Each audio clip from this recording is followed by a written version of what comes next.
كلهم. بسم اللہ الرحمن الرحیم. الحمد للہ رب العالمین والصلاة والسلام علی اشرف الانبیاء والمرسلین وعلی آلہ وصحبہ اجمعین. الحمد للہ منشی الخلق من عدم ثم الصلاة علی المختار فی القدم. مولا صلی وسلم دائما ابدا علی حبیبک خیر الخلق کلہم. گرامی قدر حاضرین، سامعین و ناظرین محترم، آج بحمد اللہ تعالی بفضلہ تعالی اس امت مسلمہ میں اللہ تبارک و تعالی نے جو عظیم الشان ہستیاں پیدا فرمائیں اور ان کو نبی کریم امام الانبیاء والمرسلین صلی اللہ تعالی علیہ وسلم کی مدح و ثناء کے لیے منتخب فرمایا، ان میں سے ایک محبوب، ایک مقبول ہستی امام شرف الدین محمد بن سعید البصیری رحمہ اللہ تعالی، ان کے ذکر خیر اور ان کے مشہور قصیدہ بردہ شریف، اس کی شرح کا ہم آغاز کر رہے ہیں. اور یہ عظیم سعادت ARY QTV چینل کے حصہ میں آئی اور اس پلیٹ فارم سے ہمیں یہ اعزاز و اختصاص حاصل ہوا کہ ہم امام بصیری علیہ رحمہ کے اس عظیم الشان شہرۂ آفاق اور مقبول بارگاہ قصیدہ بردہ شریف، جس کا نام خود صاحب قصیدہ نے الکواکب الدریہ فی مدح خیر البریہ رکھا ہے. اس قصیدہ بردہ شریف کے پھر کئی القاب ہیں. صاحب قصیدہ کا تو اعزاز ہے کہ ادھر انہوں نے قصیدہ لکھا، ادھر وہ قصیدہ بارگاہ رسالت مآب صلی اللہ علیہ وسلم میں پہنچا بھی اور آقا علیہ السلام نے قبولیت کی سند بھی لگا. امام شرف الدین بصیری رحمۃ اللہ علیہ کو بڑی سعادتیں حاصل ہیں، بڑے اعزازات ان کے نصیب میں آئے، اور وہ دور اور وہ زمانہ آج سے 700 سال تقریباً پہلے آپ کو یہ شرف و اعزاز ملا کہ آپ صاحب دیوان شاعر ہیں، بہت سارے قصیدے لکھیں اور آپ کا پورا دیوان شائع ہو چکا ہے، اور دیوان سارے کا سارا اللہ کے محبوب و ممدوح امام الانبیاء صلی اللہ علیہ وسلم کی مدح و ثناء پر مشتمل ہے. گویا ہم یوں کہہ سکتے ہیں کہ پھیل جائے گی مہک ذکر نبی کی چار سو، پھیل جائے گی مہک ذکر نبی کی چار سو، روز محشر جب میرے اعمال کا دفتر کھلا. تو امام بصیری کا نام اعمال اللہ کے محبوب کریم علیہ تحیت و تسلیم کی مدح و ثناء سے معمور بھی ہے، مملوء بھی ہے. آج اس ہستی کا ہم ذکر خیر کریں گے اور الحمدللہ یہ سلسلہ جاری رہے گا. ماہ رمضان المبارک میں روزانہ ہم یہ اعزاز، یہ سعادت اور یہ شرف حاصل کریں گے. آپ بھی ہمارے ساتھ ہوں گے انشاءاللہ، سامعین و ناظرین سبھی، اور اس بزم بصیری کی حضوری اور حاضری سے ہم سب فیضیاب ہوں. امام شرف الدین بصیری رحمۃ اللہ تعالی علیہ، آپ مصر کا ایک گاؤں ہے بصیر، اس کی نسبت سے بصیری کہلاتے. مصر آپ کا وطن ہے، اور مصر کا ایک علاقہ تھا دلاس، وہاں آپ کی پیدائش ہوئی،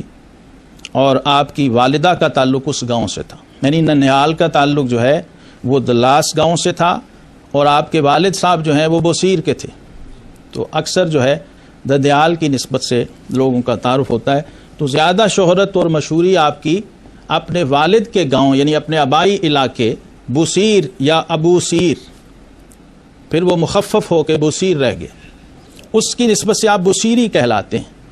اور امام جلال الدین سیوطی رحمۃ اللہ علیہ نے لکھا ہے، آپ فرماتے ہیں کہ مصر کا وہ دور افتادہ گاؤں جس کا کوئی نام بھی نہیں جانتا تھا، اللہ کے محبوب کریم علیہ الصلاۃ والسلام کی مدح و ثناء کی برکت سے امام شرف الدین بصیری رحمۃ اللہ علیہ کے حوالے سے آج ارض و سما بصیری بصیری بصیری سے گونج. تو گویا یہ جو نسبتیں ہیں جو گمنام ہوتے ہیں ان کو نامور کر دیتے. جب تک بکے نہ تھے کوئی پوچھتا نہ تھا، تو نے ہمیں خرید کر انمول کر دی. تو یہ کیفیت امام شرف الدین بصیری رحمۃ اللہ تعالی علیہ، آپ کا جو پورا اس میں گرامی ہے، ائمہ سیرت نے لکھا ہے ابو عبداللہ شرف الدین محمد بن سعید بن حماد بن عبداللہ البصیری رحمہ اللہ تعالی. اور کمال دیکھیے، آپ کی ولادت عید الفطر کے دن ہوئی، 1 شوال المکرم 608 ہجری، یہ 7ویں صدی ہجری کی ابتدا اور آغاز ہے. 7ویں صدی ہجری کی پہلی دہائی بنتی ہے۔ امام شرف الدین بصیری رحمۃ اللہ تعالی علیہ چونکہ بڑے بابرکت دن عید الفطر کے دن پیدا ہوئے تھے تو گھر والوں نے بھی اس کو نیک فال سمجھا، تو پھر آپ کا اسم گرامی بھی محمد رکھا۔ ایسا سعید بچہ، سعادت مند بچہ جو عید والے دن پیدا ہو، پھر اس کا نام بھی ویسا ہی ہونا چاہیے۔ تو اس اسم گرامی کی یہ برکتیں تھیں کہ پھر ساری زندگی اسم محمد کے انوار و فیوزات ان کا احاطہ کیے رہے۔ اور اس میں محمد صلی اللہ علیہ وسلم کا یہ کمال ہے کہ آپ میم کا پردہ ہٹائیے تو آگے حمد ہی حمد ہے۔ حضرت سیدنا حسان بن ثابت رضی اللہ عنہ اسی لیے فرماتے ہیں وَأَحْسَنُ مِنْكَ لَمْ تَرَ قَطُّ عَيْنِي وَأَجْمَلُ مِنْكَ لَمْ تَلِدِ النِّسَاءُ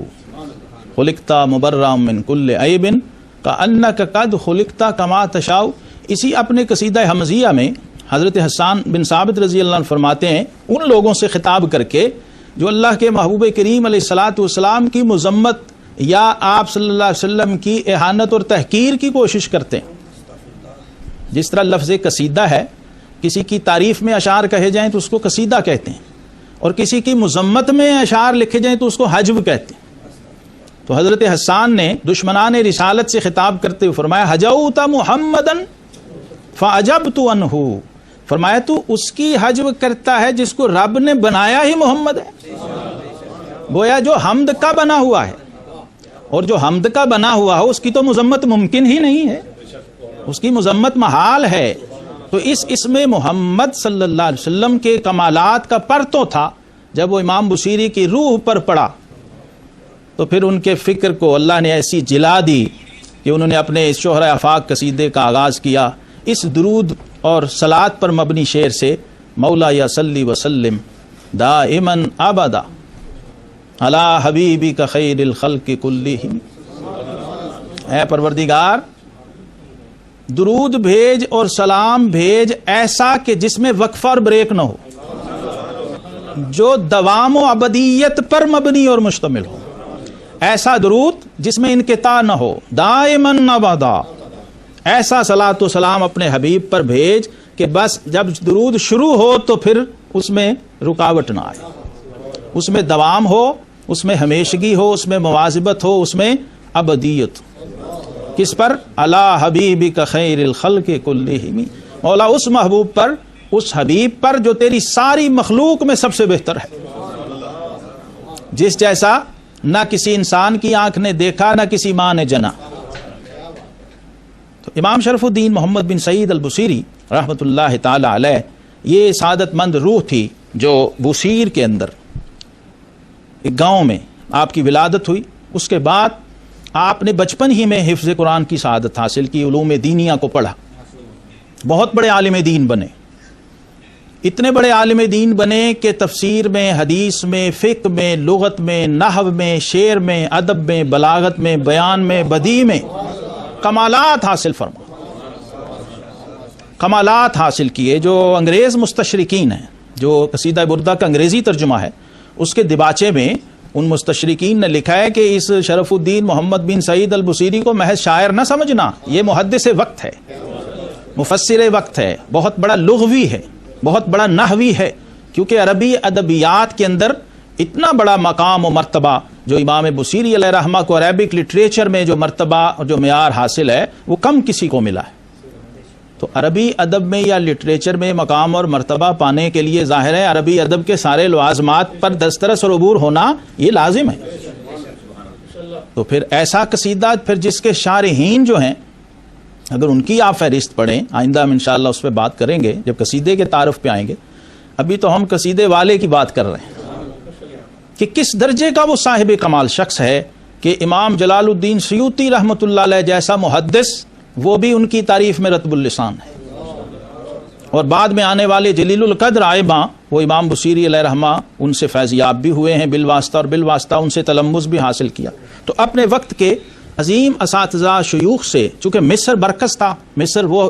جگہ ہے جہاں جامعہ الازہر جیسی عظیم یونیورسٹی عالم اسلام کی سب سے بڑا جو علمی مرکز رہا ہے وہ تھا، تو آپ نے وہاں رہ کر اکابر اساتذہ سے، بعض مورخین نے لکھا یہ وہی زمانہ تھا 7ویں اور 8ویں صدی ہجری جب حافظ ابو الخطاب ابن دہیہ رحمۃ اللہ علیہ جیسے ائمہ حدیث و تفسیر مصر میں موجود تھے۔ تو امام بصیری علیہ رحمہ لڑکپن میں تھے، ابتدا میں تھے، تو آپ نے حافظ ابو الخطاب ابن دہیہ رحمۃ اللہ علیہ، یہ وہ ہستی ہیں، وہ شخصیت ہیں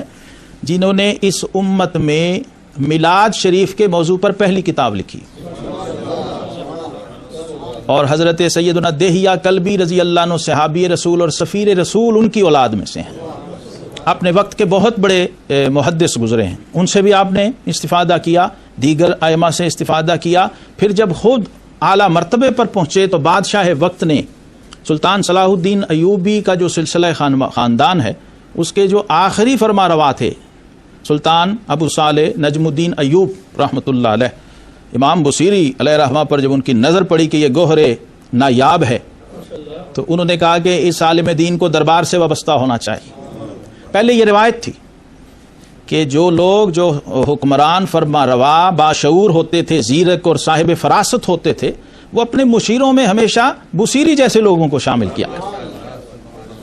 مسلمان حکمرانوں کی یہ روایت رہی ہے کہ ایسے اہل علم کو اپنے، جیسے سلطان صلاح الدین ایوبی ہیں، سلطان محمود غزنوی ہیں، پھر مغلوں میں بھی آپ دیکھیے شاہ جہان کے زمانے میں علامہ عبدالحکیم سیالکوٹی رحمۃ اللہ علیہ جو حضرت مجدد الفسانی کے استاد بھائی تھے اور کلاس فیلو تھے، اور پھر اور بہت بڑے بڑے لوگ، یہ مسجد وزیر خان جو بنی ہے، ایسے لوگ نواب مولا عبداللہ سیالکوٹی رحمۃ اللہ جیسے لوگ، نواب عبدالرحیم خان خانہ جیسے لوگ، یہ وابستہ تھے، اہل علم تھے۔ تو مسلمان بادشاہوں نے اہل علم کو اپنے پاس جمع کرنا، اکٹھا کرنا، اس کو ہمیشہ اپنی ضرورت کے سمجھ کے ان لوگوں کو اپنے پاس رکھتے بھی تھے اور ان کی معاشی اور مالی کفالت اور سرپرستی بھی کرتے تھے۔ تو امام شرف الدین بصیری پھر آپ فرماتے ہیں کہ میں نے شعر و ادب کے میدان کو چنا۔ اب شاعری جو ہے ایک ایسی چیز ہے جو خدا داد طور پر ودیعت ہوتی ہے۔ نبی کریم علیہ الصلوۃ والسلام نے فرمایا ان من الشعر لحکمہ، کہ بعض شعر جو ہیں وہ حکمت ہوتے ہیں، وان من البیان لسحرا، اور بعض بیان سحر ہوتے ہیں، جادو کر دیتے ہیں بندے پر۔ اس لیے آقا علیہ الصلوۃ والسلام ہمیشہ اپنے دربار میں شاعر بھی رکھتے تھے اور اپنے خطیب بھی رکھتے تھے جو نمائندگی کیا کرتے تھے، اور حضرت حسان بن ثابت رضی اللہ عنہ کو شاعر دربار رسالت ہونے کا شرف ملا۔ حضرت کعب بن زہیر رضی اللہ تعالیٰ عنہ نے جب قصیدہ پیش کیا تو آقا علیہ السلام نے اپنی چادر مبارک عطا فرمائی۔ یہی شرف امام شرف الدین بصیری رحمۃ اللہ علیہ ان کے حصے میں بھی آیا۔ تو ان کا جو قصیدہ الکواکب الدریہ فی مدح خیر البریہ ہے، اس کو جو ہم قصیدہ بردہ شریف کہتے ہیں، اس نسبت کی ایک وجہ بھی یہی ہے کہ آقا علیہ السلام نے امام بصیری کو بھی اس قصیدے کی بشارت اور خوشی اور انعام کے طور پہ اپنی چادر عطا فرمائی۔ تو امام شرف الدین بصیری رحمۃ اللہ تعالی علیہ ان مدارج و مراحل سے آپ گزرتے ہوئے شاہان وقت کے ساتھ ان کے درباروں میں رہے، وابستہ رہے، اور وہی کیفیت رہی قصیدہ اور حجب، اپنے ممدوح کی مدح میں شعر لکھنے، قصیدے لکھنے، وہاں سے پھر انعام و اکرام ملتا تھا، اور اپنے ممدوح کے مخالفین کی مذمت اور حجب میں اشعار کہنے، اور یہ کمال انہی لوگوں کو حاصل ہوتا تھا جو شعر و بیان پر بڑی مہارت رکھتے تھے، بڑی دسترس اور عبور رکھتے تھے۔ تو امام بصیری رحمۃ اللہ تعالی علیہ آپ کی وجہ شہرت یہ ہوئی، دربار سے وابستہ بھی رہے اور بادشاہوں کے، وزیروں کے قصائد لکھنے، ان کے مخالفوں کی حجب اور مذمت میں اشعار کہنے، یہ اس دور کا ایک طرح سے یوں سمجھ لیں میڈیا تھا۔